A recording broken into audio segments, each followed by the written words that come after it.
Hi there again, Bill Pfeiffer speaking from Marysfield. So good to be with you. Good to be with you each day. For all of our people in the Philippines who watch this podcast, again, you're in our thoughts and prayers.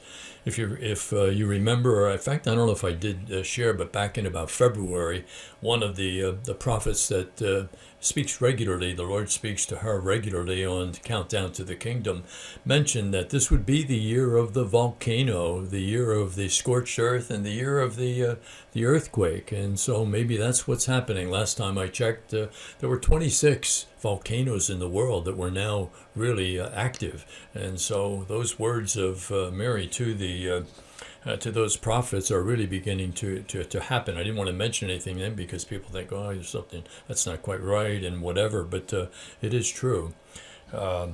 Today, my wife and I, in the series of rosaries that we say every morning, today was Joseph Biden's turn for our rosary. And so we said that rosary for him today, and hoping that it will help in some way or other to help him with whatever difficulties he's having, because clearly and obviously he is, and difficult to say, at this particular point who's running things, because obviously he can't, and who are the members of that committee. We really don't have a clue for that. For those of you who are retired, use your retirement well. Learn how to, I don't know what to say, waste time with God. Learn how to steal time from your day for prayer.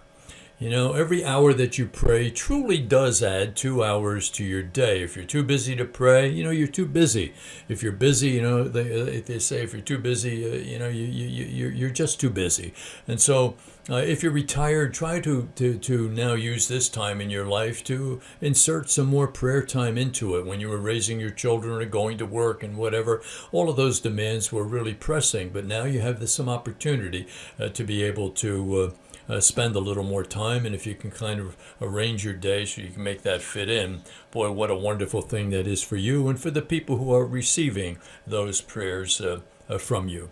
We've been talking, or have talked a couple of times, about hugging and its importance, and I got that piece of information from Jack Canfield's books, famous books, Chicken Soup for the Soul, and I rediscovered that section last night, and he said about hugging, he talked about it in there, and then he had someone of his students write back to him and says some nice things about hugging, and I'd just like to share that to kind of put a period on that topic.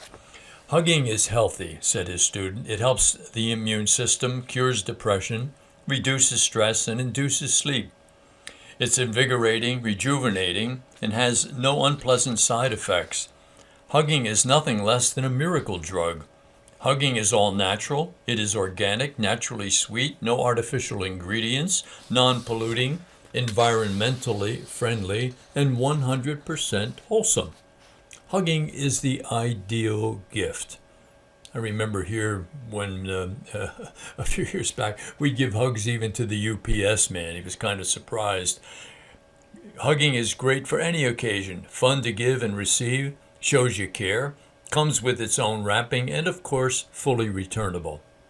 Hugging is practically perfect. No batteries to wear out, inflation-proof, non-fattening, no monthly payments, theft-proof, and non-taxable. Can't beat that. Hugging is an underutilized resource with magical powers. When we open our hearts and arms, we encourage others to do the same. Give others permission to do what they really want to do. Think of the people in your life.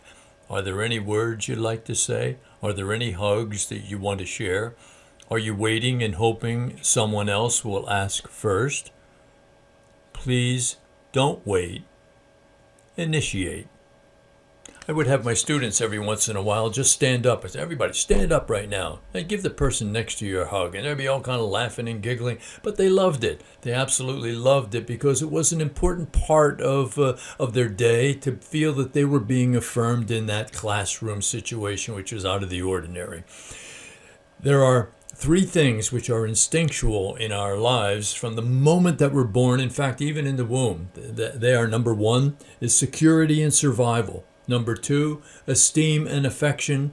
And the number 3 instinctual need is control and manipulation. And that happens from the moment a child is born.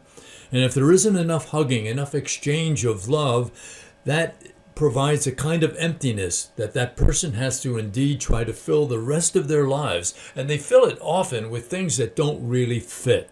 You'll fit it with money or food or undue amount of exercise or becoming a great, whatever it might be. And you want to be careful when one of those things is starved, we fill it with other things that don't really bring us the happiness that the hugging would have given us if we had received it when we're young. So for parents out there who have young children, hug them.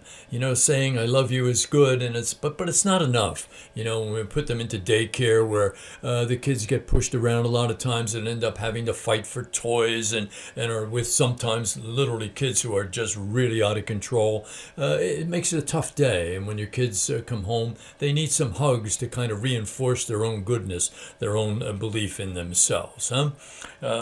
I always think of the words from Jeremiah, I have loved you with an everlasting love, and so I am constant in my affection for you. Affection is an emotional word, not just an intellectual understanding of things, but it's a hugging word. It's a word that holds us and surrounds us and wraps us in its blanket.